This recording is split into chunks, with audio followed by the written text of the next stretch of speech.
मुख्यमंत्री समृद्ध पंचायत राज अभियान अंतर्गत विविध उपक्रम राबवले जात आहेत। या ठिकाणी अभ्यासिकेचे काम झालेले आहे। अभ्यासिकेला 2.5 ते 3 लाख रुपये खर्च करून फर्निचर, वायफाय सुविधा, लाईट सुविधा, पाण्याची सुविधा हे सगळं देण्यात आलेलं आहे आणि अभ्यासिकेमध्ये मुलांचा नियमित अभ्यास चालू आहे। विद्यार्थी या ठिकाणी नियमितपणे येत आहे।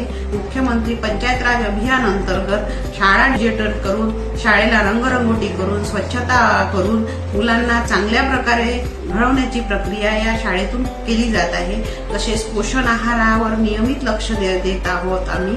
तसेच या ठिकाणी मुलांना शुद्ध पिण्याचे पाणी, आरोचे पाणी देण्यात येत आहे। तसेच अंगणवाडीमधील मुलांना सकस पोषण आहार व डिजिटल अंगणवाडी, त्यानंतर त्या ठिकाणी सोलर बसवलेले आहे। शाळा सुद्धा सोलर आहे आणि ग्रामपंचायत सुद्धा सौर ऊर्जेवर पूर्णपणे चालत आहे।